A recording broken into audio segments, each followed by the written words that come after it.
Listen, if you hear my cat in the background, that's Merlin. He's in the bathroom. He's a kitten. He likes to cause destruction. Anywho, welcome to the Magpie Witch Podcast, brought to you by me, Ashley, your host.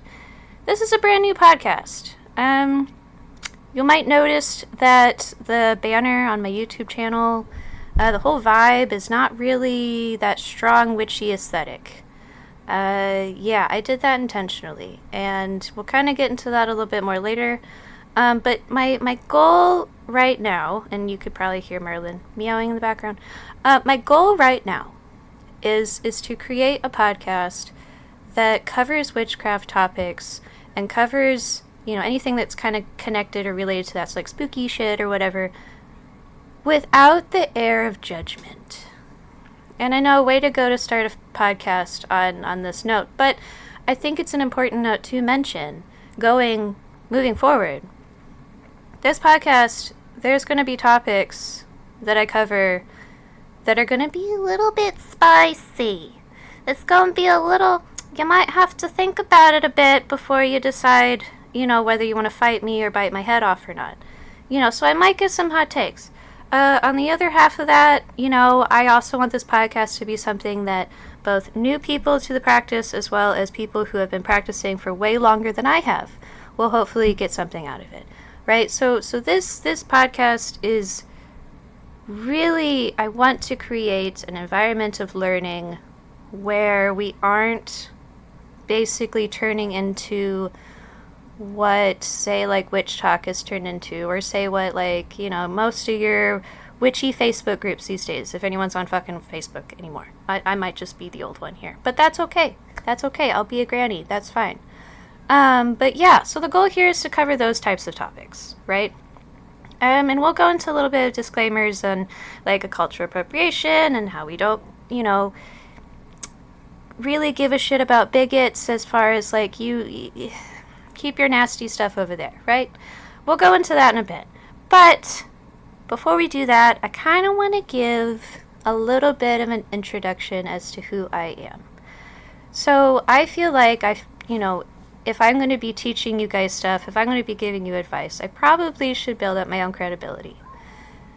I don't know if the microphone caught it, but my cat's howling. He wants out of the bathroom.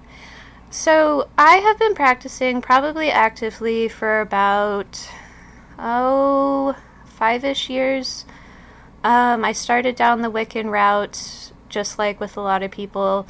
Honestly, though, that only for me probably lasted all of like a week. I found a Wiccan book in my mom's cupboard one day, and she, had been practicing for a little bit, and I just decided to poke my head in and see what it was all about. The more that we get to know each other, the more you get to know me, you'll know that I went through a huge atheist stage while I was in college. But before I went through that atheist stage, much before, like, I'm talking like toddler Ashley, yeah, I've been seeing stuff from the other side since I was a toddler. I did get confirmation from my father that when he was a child, he also saw stuff. What kind of stuff? Let's like, hold back.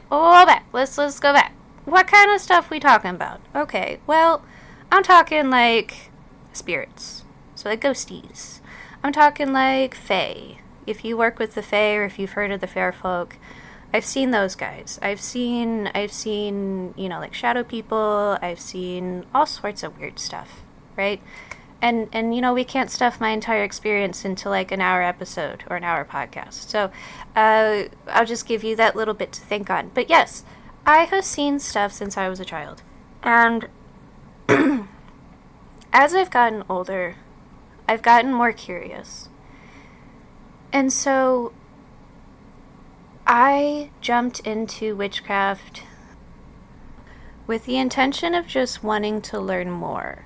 Right? So I'm a very curious person. And, ever since I was a child, I was always asking so many questions, which honestly, it drove any religious leader that I ever encountered nuts. By the way, family has a huge religious background on my mom's side.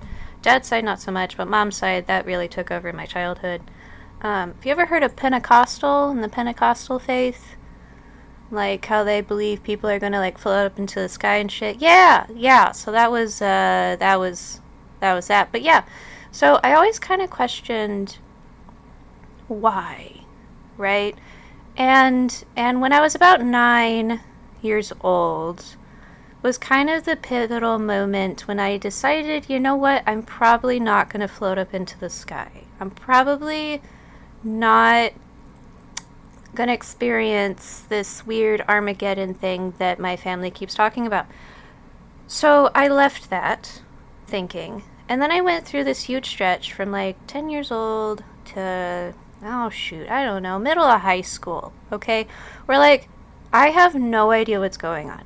My mom is channeling things between like what she is claiming is Jesus and and then leaving the Christian faith, and then she's like becoming a witch maybe, but there's like a transitionary moment. Anyway, so from like my age, from like 10 to like 15, I have no religious connection whatsoever, but I'm seeing things, okay? In this time, I'm living in Missouri. And I don't know if you know terribly too much about Missouri, but a lot of places, there battlegrounds, war grounds, right? And mass burial graves and all that kind of fun stuff, right? So I lived at the time when all this weird stuff was happening, most of the weird stuff, was in Battlefield, Missouri. Okay, so I think the name probably gives you enough of an image of why it was called Battlefield, Missouri. So my house was a brand new house, brand new construction, and I'm assuming that they probably built it on top of something that was important. Because that house was, oh my god, probably the most to date, granted I'm, nothing but a blink of an eye on this time span of this earth. I'm only 27 years old, but in my time so far, that house has been the most impactful, most haunted house that I have ever experienced / lived in, and I have moved all over the place in my existence. That house is what has stuck with me, obviously, to present day, right? And anytime anyone ever wants to be like, well, why do you believe, or why do you think that that's a real, why do you believe? And it's because those moments when I lived in that house, the things that I saw, the things that I heard, the things that I experienced was insane. Like, I would have things touch me. I've had things walk on me. I physically, like, with my actual eyes, not, my third eye, but my physical eye, I've seen things, right? And so that house stuck with me. But then later high school hit. We moved to Washington State. College hit, and that's kind of where the atheist zone sort of took place. I took a lot of psychology, and I mean a lot of psychology in college, mostly because I really needed to get those extra credits, and they had a crap ton of psychology classes for all this extra, I'm blanking on the term. It's just like extra credits in college. Your electives. There you go. Your electives. I took a lot of psychology classes for my electives, and I learned about this thing called sleep paralysis. And since I picked up that term, sleep paralysis, when I was in college, was my biggest thing that I held on to say that everything that I had witnessed in my existence was absolute bullshit, right? Oh, you saw something at 3 a.m, when you were like 5? Well, you know what? Children are more prone to sleep paralysis. They usually grow out of it. All your symptoms, they match completely, right? In which they do. They do. And I think, honestly, that says something for sleep paralysis, too. But I did see those things at night. But I also saw them during the day. And I also saw them, during special moments. Not necessarily stressful moments, and we'll get to why I'm saying that in a second, but I saw things, right? And I could not just explain away with sleep paralysis. Now, before I go further, can we rule out things like other mental illnesses, like schizophrenia or any of that stuff, right? I guess at the end of the day, you couldn't.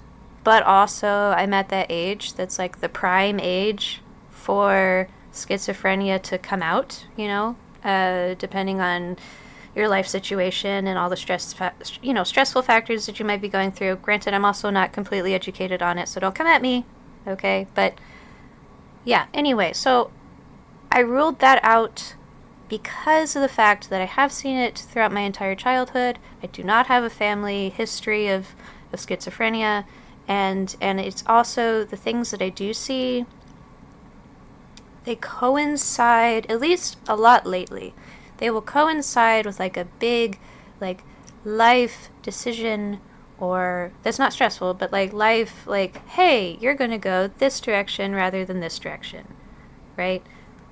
Then I'll see something. And that something will then coincide with, say, like another lesson that I'm learning in witchcraft, or like another, spiritual lesson that I'm supposed to be learning. And it will all coincide together, right? We can also rule out mental illness. Now, if you have mental illness and you're dealing with schizophrenia and any of that stuff, one, everything you're seeing both is valid, right? Because that is something that you are dealing with, okay? But this is not the same as that.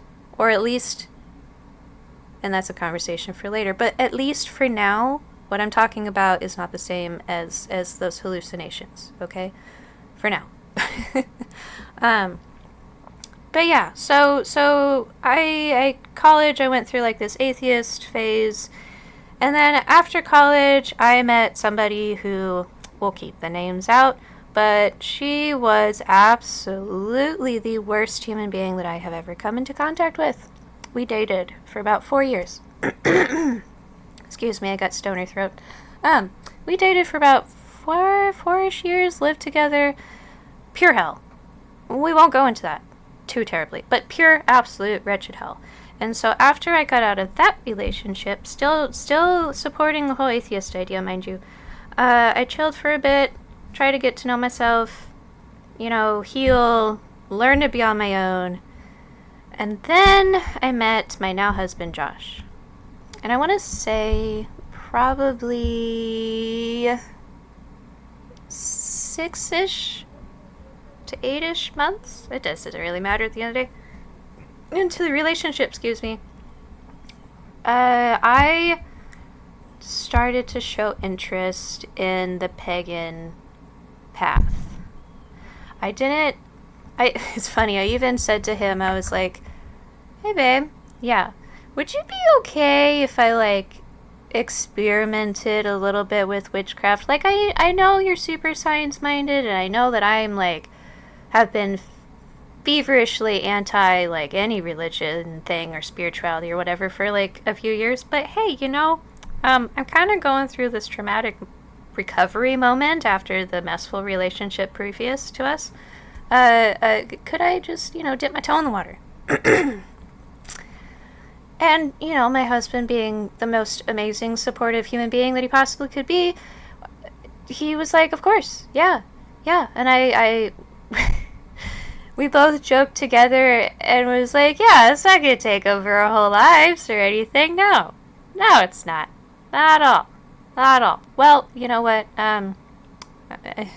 So five-ish years later, I can tell you, yeah, it takes up your whole life. You can't just like, tangent, you can't just be a witch for 5 minutes and then like go back to regular life. And maybe that's a hot take. Maybe that's my first hot take of the podcast. But you can't be a witch and then like after, oh goodness. Okay. Hold back. Let me roll back. Let's look across the pond, for example, at, say, our Christian friends, right? Friends, enemies, whatever you want to call them. Our Christian fellow people, okay?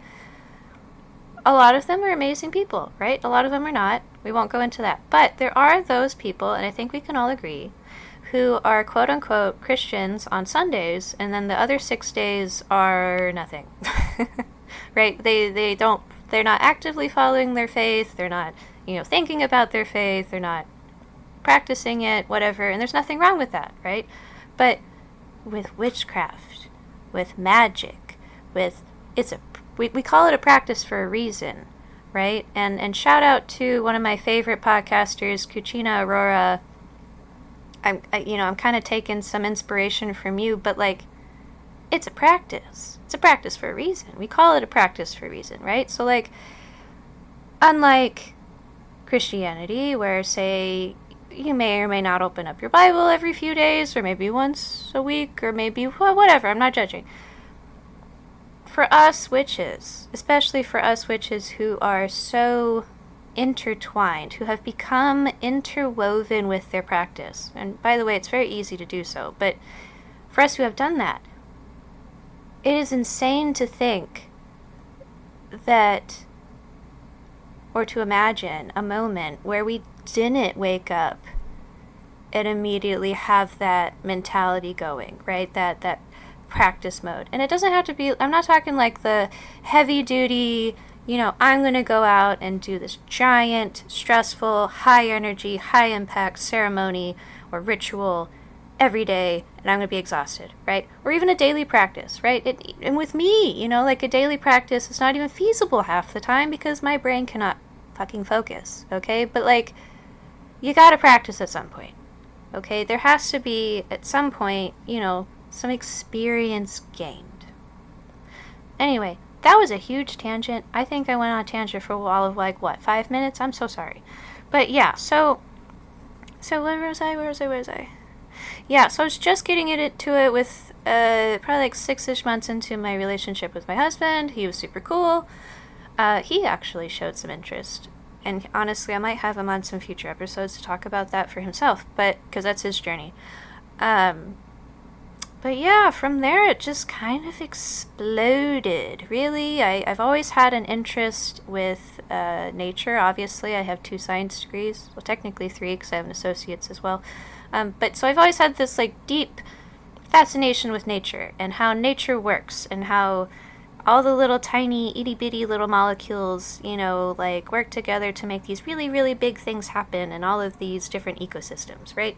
Now, granted, that's great. That's like immensely oversimplified, but that was my whole world. And that's been my whole world since I was a child, was nature, right? And so, when I finally decided to open this door back up again, because mind you, remember, before I entered that atheist phase, I, as a child, like, and growing up, middle school, whatnot, I was still seeing stuff and I was not suppressing it. So I had to, like, revert my my brain back to before college days and try to unbrainwash myself from when I was constantly telling myself that all of that was just sleep paralysis, right? And so as I did this, the veil started to thin again. So something that maybe not everyone knows is if you take a break from the practice, or even if you weren't in the practice, but like say you were just in general like a very spiritual person, say you were spiritual, or say you were at least more aware than like your NPC people. Sorry if that's insulting, but we're saying that now, for right now. Where is I going with this? See, ADHD brain.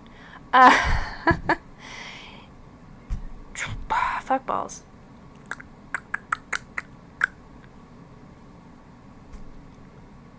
I'm so sorry. Wow. Have you ever had one of those moments where your brain just completely like wipes and you're like, where the hell did that thought process go? Oh my lord. Oh yes. So as I was starting to like step back into this realm of weird magic, or at least like odd spirituality that I haven't touched in years by then, things started to thin more. I started to see stuff again. I started to hear stuff in the house going, at night again. And then maybe this part's going to be really insane, but like, okay, 2 things we're going to have to be really cool with. We're all cool with each other now after this. But like, first thing, 1, I smoke, we're going to call it broccoli. I don't know how YouTube handles the other word, but we're going to call it broccoli. I smoke broccoli, okay? I'm a huge broccoli smoker, all right? And when I smoke my broccoli, okay, if there is static noise in the background, I will start hearing people through that. I will literally start hearing people talking. I will hear people yelling at each other. I'll hear people talking with each other. I'll hear people sometimes singing, screaming, whatever. And it's almost like when I am riding the waves on that broccoli and listening to that static noise, it's almost like I've like connected to the collective human consciousness. And maybe that's a whole other conversation for another day. But like, yeah. It's like a weird collective human consciousness that even to date, I personally still trying to hone that, you know, like sometimes a box fan is perfect for that static noise. Sometimes you need a noise machine. Sometimes, you know, the strain of broccoli is not the right strain of broccoli, if you catch my drift. So like around that time, kind of going back, sorry, I know, here I am jumping around everywhere, holy shitballs, shoot me. Back when I'm budding and I'm trying to like start my new practice and stuff, you know, I made the usual altar, I fell for the usual like capitalistic things that modern witchcraft stuff, stores, whatever you want to call it, head shops, if they're still called head shops, metaphysical stores. The whole capitalist stuff of like, ooh, shiny rocks and pretty books that don't really say anything on the inside, and, you know, all of the like props that come with modern witchcraft, okay? I fell for that hard, okay? When I saw all the shiny rocks, guys, and the bones, I already like fossils. I love fossils. I freaking started my whole first career choice based off of fucking Jurassic Park. Okay, not the Jurassic World. No, not Jurassic World. Okay, I'm talking the OG Jurassic Park. Okay, they really do. They really do travel in herds. Yeah, I'm talking the OG Jurassic Park. Okay, that was the whole reason, by the way, why I went to school. Got my science degrees was because of Jurassic Park. Anywho, so I was obsessed with bones, with plants, with rocks already, with dead stuff. Like, as a child, I've always collected these things. My dad was huge into geology, so he was always collecting rocks and, like, all this cool shit. So as soon as I made that snap, as soon as I made that switch over to witchcraft, and I started really trying to put my little magic tendrils out there into the atmosphere, whatever you want to call it, that is when, like, everything just started flooding in. I like, and okay, another tangent. If you're a practitioner, you probably have different ways that you will communicate with others, right? So, and with others, I mean, like, different entities from the other side, the other world, across the veil, whatever you want to fucking call it. For me, a lot of my physical signs or physical like confirmations of communication taking place is usually in the form of dead things that I come upon, feathers, or living animals that happen to show up in my presence at that very particular perfect moment, right? Timing is key. So when I first dipped my toe in the water, the majority of the feathers that I have in my collection right now, I got within like the first 3 months of my witchcraft practice. Insane. They were all found, right? And ethically, okay, I'm not going out there stealing freaking feathers from poor birds, good lord. No, just found, right? Found, and I wasn't necessarily going out and searching for them either. They just show up in your path, or you have that weird thought in your head to go a certain direction on your walk, and you happen upon, you know, a cow spine on your mountain hike, you know. Anyway, yeah, that was actually a thing. Another tangent. It's connected, I promise. I have this thing called a death dar. At least I'm calling it a death dar. And maybe other witchcraft people, witchy people, practitioners, whatever you want to call yourselves, maybe other people have this. Do y'all have like a death radar? So So going back to that cow spine example that I just threw out, I went on a camping trip with my husband, probably a few years ago, with his mom and one of his aunts. Oh dear. My microphone thing just messed up. I apologize if this sounds terrible. There we go. Yes. Ah! I'm going to have to fix that later. So sorry. But yeah, so we went on this camping trip. I hope that my thing just sounds okay this way. I really do. We went on this camping trip, and we were out in the east side of Washington State. So if you all don't know, if you've never been there before, it is very mountainy. It's a desert. It's hot as shit. It's dry, and it's just hot. Okay? All right. So we went camping. Okay? And while we're camping, fuck me. Where was I going with this? I got distracted by the microphone. The microphone and the paper. Stupid paper thing. This is what I get for smoking broccoli while I'm doing my first podcast.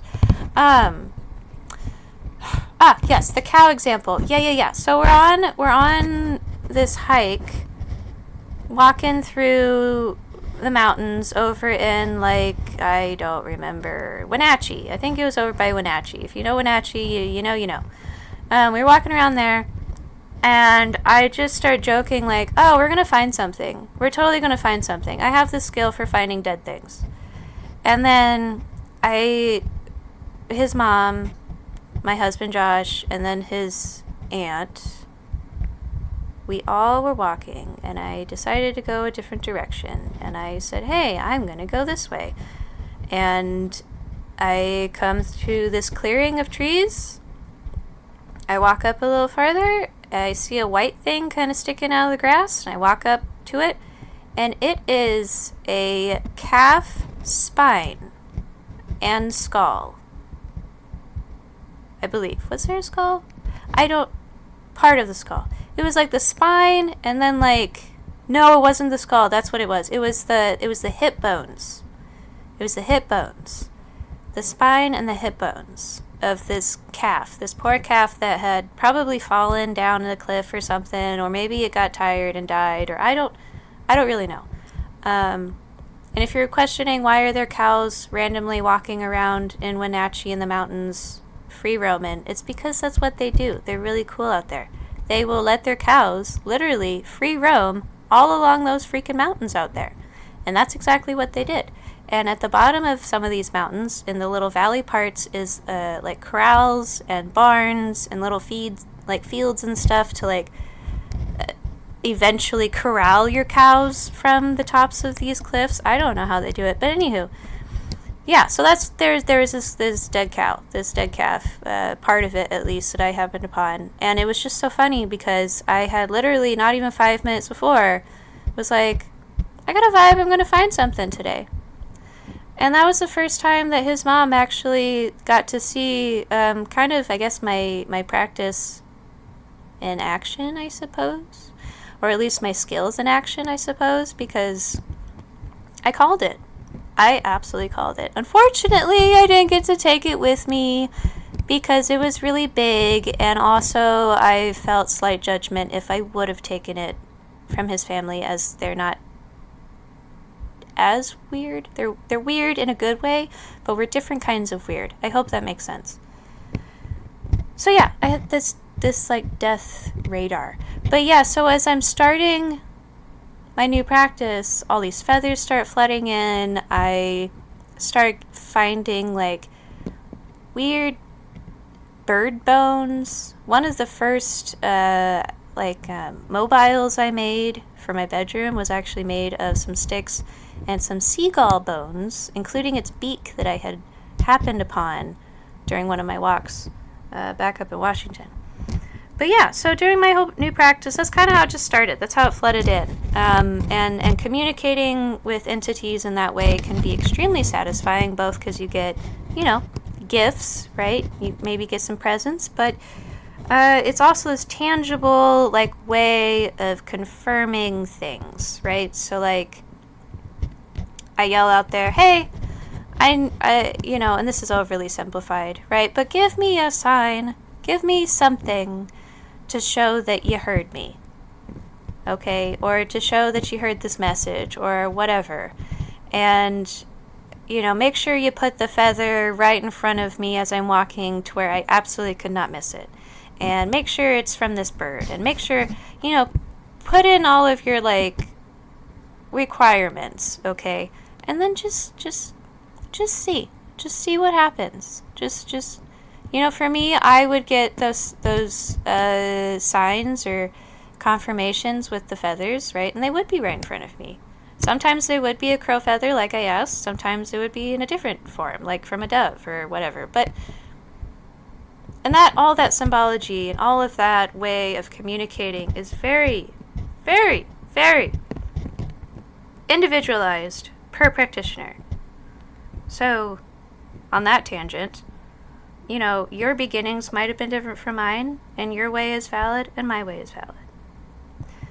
Let's see here. So after that, it just kind of went into herbalism. I decided to stop being a teacher for a lot of reasons.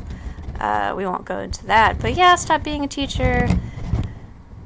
And we moved to Tennessee. And the rest is history, or at least is too long to include in this one podcast. So that was the beginning of my witchcraft.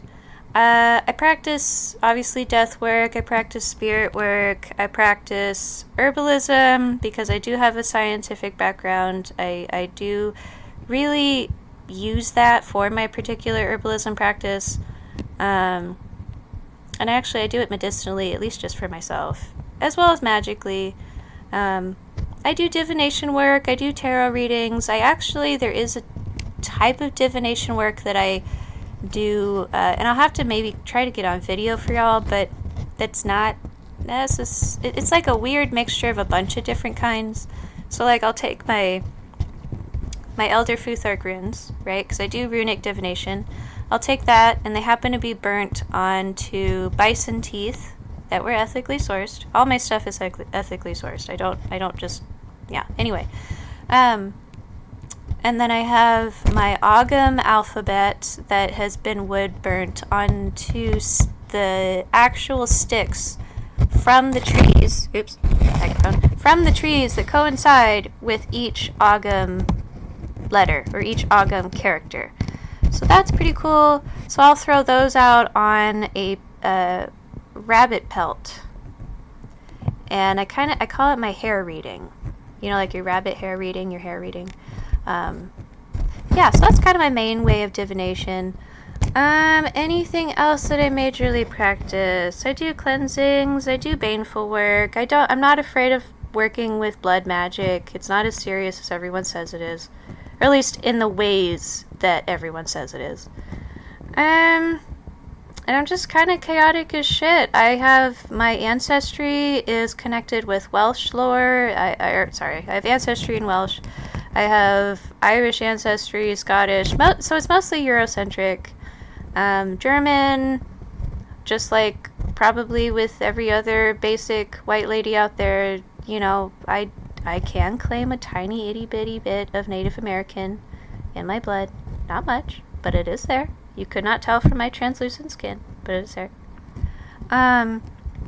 And so that kind of all reflects on my current, how I practice, right? So, I've taken inspiration from, obviously, Norse mythology. I've taken inspiration from Arthurian lore and folklore. I'm working with the Morrigan, as she is like a group of sisters, not as a single entity. Kind of work with just a bunch of random deities at the moment. Random to me, I suppose. They don't really all connect too much. But the Morrigan as Anu, Bav, and Maka. I work with Freya currently. Hades, only I call him Hades. He's not necessarily the true Hades, but I call him Hades. What else do I work? Oh gosh, I have a really big altar that I'm looking at, and I feel bad if I forget anybody. Hades, Freya, Morrigan, oh gosh, how could I forget this one? Oh my god, she is so salty. But Hecate. I also work with Hecate. If anyone works with Hecate, you'll know that, wow, of all the ones for you to forget to mention, you work with her. Yes, I do work with her. Yeah. So, hopefully that gives you, I guess, a little bit of an introduction on who I am. If you could understand, I guess, any of the random stuff that I threw out at you. If you understood any of that, good on you. Good on you. So, let's see here. We went over who I was. We went over... Yeah, so why is this... You probably picked it up already so far, but why is this podcast called the Magpie Podcast, or the Magpie Witch Podcast? And that's because, literally, I have picked up so many different ideas and practices and inspirations from so many different places, okay? Some of them... Yes, I have taken inspiration from, I have not taken, I'll get into that tangent in a second maybe, from other cultures that aren't as my own, but mostly they're, if not all of them are from my own cultures and stuff, my own ancestry. Okay, we gotta get into it. Okay, so that whole cultural appropriation thing. Okay, here's another hot take. Are you ready? You've gotten a few hot takes so far in this podcast. Cultural appropriation. I think that before we go any further, cultural appropriation in its true form is horrible and lends to the misinformation of so many different people, and it also lends to the overall whitewashing of different cultures that wouldn't normally even be looked at by white people to begin with, right? I hope that makes sense. So I completely am on the side of trying to prevent cultural appropriation as much as possible. But on the other side of that, how do we learn?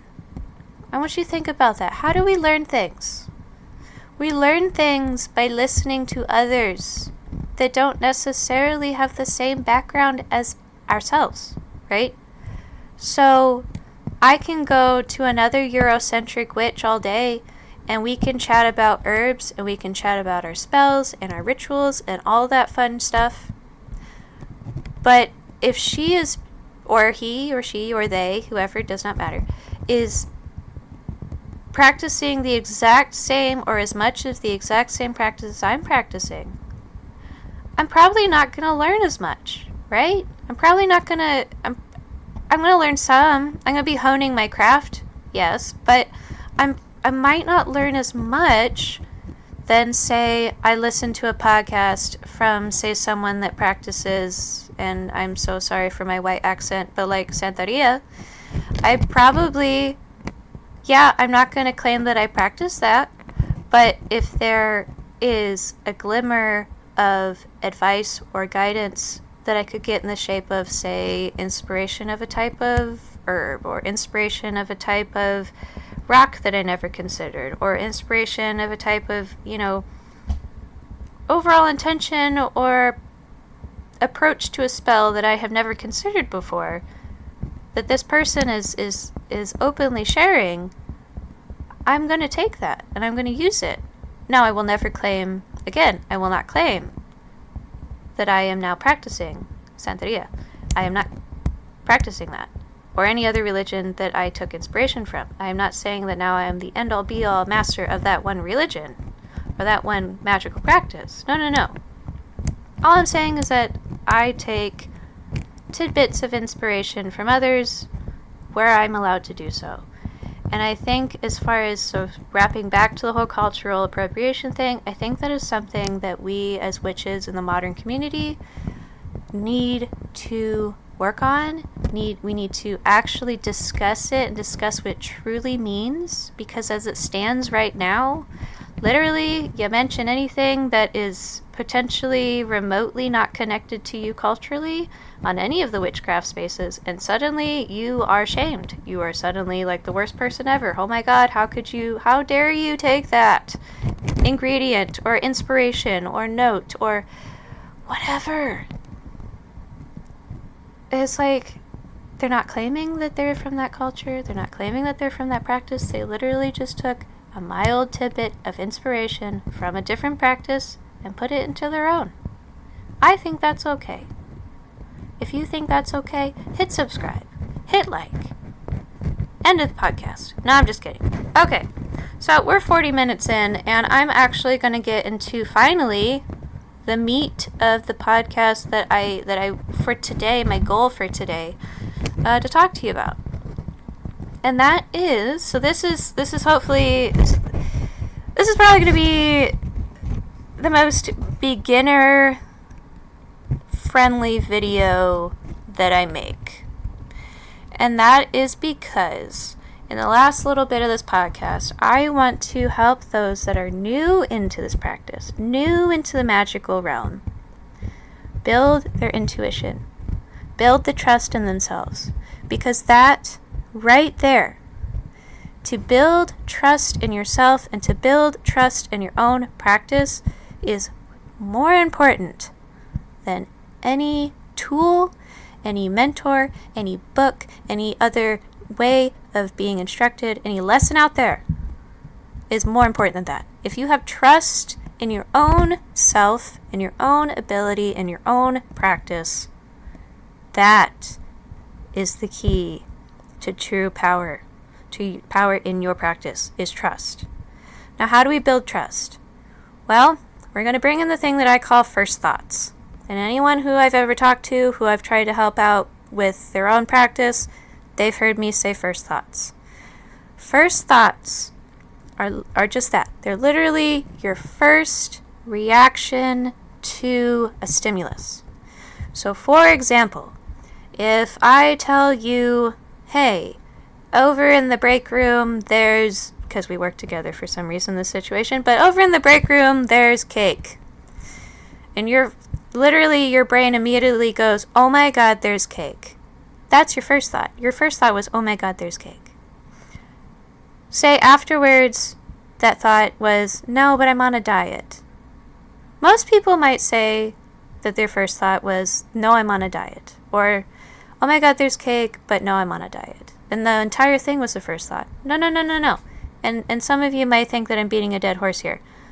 But some of you might not be getting it completely. The first thought was, oh my God, there's cake. The second thought of you saying, but I'm on a diet, is where your monkey brain took over. It is where your monkey brain decided to edit, to censor, to change the direction of what your first intuition, your first thought, went to. Okay, that was the second thought, is to edit, to change the trajectory of what your first thought was going for. So how does that translate into magic? Say you're doing a tarot reading, and your first instinct, your first gut instinct, is to pull the card that is like a little bit buried under a couple other cards way towards the left of your pile. I don't know how you spread it, but stick with me here. Your first inclination, your first thought was to pull this card to the left. And you pull that card. And suddenly, the meaning of that card makes perfect sense to what you were asking of your tarot deck at the time. You successfully followed your intuition. You successfully followed your intuition to get that accurate reading or that accurate card pull for yourself. How does this translate out of, say, divination, but say we're channeling, say we're not using a physical way of communication with our spirit guides, but we want to figure out, how are we not crazy? How are you not talking to someone random? And honestly, to that, my answer is, you really need two different ways of divination if you're going to divine it, like, you to check itself. Does that make sense? So, like, if you're going to go channel, so go get a notebook and you just start spirit writing, pen and paper, writing down whatever your first thoughts are. It might be, if you're like me and you like to check yourself and you like to make sure that you're hearing the actual accurate things that you're hearing, you would bring in a second method of divination just to check for consistency. But back to the first thoughts. So the way that you build that trust in your first thoughts, because again, your first thoughts is your intuition. It is your gut feeling. It is literally, in many cases, your ethereal being trying to guide your monkey body, your monkey brain, towards where it needs to go that day. Or wherever it needs to be at that time and moment, right? So, I'm trying to think of another example. Say you were going on a walk with your dogs, and your gut tells you that this is actually a real example I'm using about that I experienced the other day. I'm going for a walk with my dogs. Mind you, I live in an RV, so I am in an RV park. So I'm going for a walk around the park with my dogs, and I get this vibe not to turn right. Don't turn right. Because if I turn immediately right, I'm going to go down this particular little kind of side road in our park. And it's going to go by a particular neighbor. And for reasons that I will not explain here, that particular neighbor I don't want to go by. I do not want to walk past. I don't want my dog seeing that person. I don't want to see that person. I don't want to communicate. And there's no reason for this person to be out, because this person, I've lived here now for a while, so I mildly know their schedule. There's no reason for this person to be home. They should be at work right now. And I decide to ignore my intuition. I ignore it. I walk down. I take that right turn, and I walk down that little side road, and you know what? My intuition was right. My intuition was that his RV door was open, and he was outside. And guess what? I had to interact with that man. Again, we won't go into it too much, but my intuition, my first thought, as I'm on this walk, my first thought just pops up into my brain. Don't take a right turn up here. Why? Just don't. Don't take a right turn up here. And then you know what I fucking do? I take a right turn. And then I go and I see my neighbor. And then I'm like, oh. Well, probably should follow my first thoughts. How does one build that? How does one build that trust in your first thoughts to where you go from not listening to that instruction to listening to it and not turning right in this case? How do you make that transition? It really takes time. And maybe you're already annoyed at a lot of practitioners telling you that time is the key to everything, but honestly, in this case, it is. Time and practice. But how do you practice something that you don't expect to be coming, right? Your first thoughts, they're your initial thoughts. You can't control when you're going to have them, right? But what you can do is take note of them when they occur. And then, after you take note of when they occur, and you take note of what actually that first thought was, you wait to see it play out later, right? So if your first thought was on something that was going to happen that day, you would take note of whatever your first thought was, be it on a piece of paper, or just take like a mental note of, okay, my first thought predicted this outcome for the day, and then just let your day play out. Was your first thought right? Did it play out the exact way that you initially thought it would? Or was your first thoughts wrong? And if they were wrong, don't beat yourself up on that. Because as you start to really focus on these first thoughts and you start to become aware of when they just decide to pop up in your brain, and you decide and you become aware of just how much they really do tend to coincide with your life events, you will start to see them becoming more and more accurate, like crazy accurate, to the point that, like the other day when I was walking my dog and I decided to turn right, to the point that when you turn your proverbial right direction and you see your hypothetical neighbor, you'll be like, you know what? Fuck's sakes, I should have listened to my first thoughts, because my first thoughts are literally never wrong. Yeah. You gotta build trust. The key is to build trust in your first thoughts. You build trust in your first thoughts, then what you do is you take that budding trust that you have and you have to build it, right? You have to build that trust. So how do you build that trust in your first thoughts? You take that, you go and you find yourself a divination practice or some sort of practice that can physically confirm what your first thoughts are saying. For me, it was a divination practice. I started with tarot, right? So I would have those little first thoughts going on in my mind. I would confirm with the tarot. If they were consistent, then we are credible and we are good to go. I then moved on with my tarot reading. So then I would do my first thoughts. I would do a tarot, and or I would do my tarot reading with the Agam alphabet and the Futhark runes and the pelt, right? And I would compare the outcomes of those things, and if they're consistent, then we have credibility, and therefore we can continue to build that trust. Do you see where I'm going with this? The key is to just have multiple checks, right? Multiple ways of checking yourself. And if at every checkpoint it is consistent, then you can confidently move on and trusting yourself and trusting your first thoughts. Now, the way that this can be applied to the rest of our witchcraft outside of divination, outside of, any sort of psychic work, I would say probably in practical magic a lot of times. Practical magic, creating your own spell work, creating your own ceremonies, trying to figure out the different ingredients that can go into those different, spells and stuff.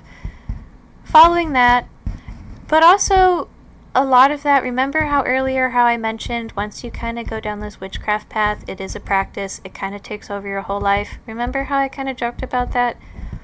Yeah, so because when we do become practitioners, and because it naturally does take over at least a bit of your existence, those skills of trusting your first thoughts do not have to just be applied to magical topics.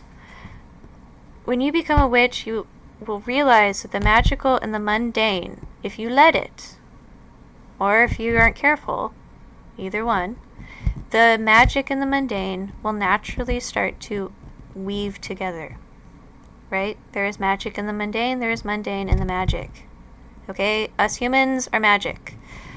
We are on Earth. Earth is magic. Okay? Before any troll that wants to come on here and say that all is BS and, woo-woo bullcrap,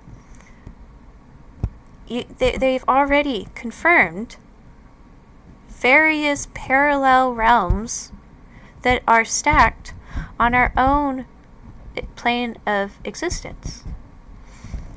I want to say Neil deGrasse Tyson mentioned, 11 parallel realities and counting. I want to say, someone fact check me on that, but I want to say that. So there, and since that research has come out, there's been even more research coming out on different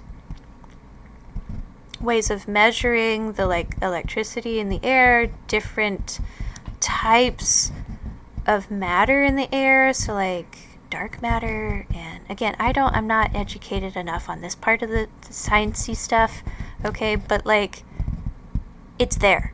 If you dig, it's there. That research is there, and that's my point. Okay? Energy is all around us. And whether you are actively in tune with it or not, whether you trust your first thoughts or not, it does not matter. Keep spinning. The wheel keeps turning. The magical existence that's around you will continue to exist. It is just up to you to actually connect to it and decide to work with it and become successful with it. First thoughts is the first step. Trusting your own intuition will be more powerful than any other tool or any other lesson that you will encounter out there. Okay. I think, though, 54 minutes, I think that wraps it up, though, guys. I think we just had our first podcast. So, okay, so let's break this down, right? So, I'm going to probably post like housekeeping stuff. I'm gonna try to post at least once a week. If someone reads this and has questions, feel free to question below. I'll answer almost anything as long as it's remotely appropriate. Comments. Don't forget to like and subscribe to hear more chaotic crap once a week or more. And I will talk to you guys later. Bye.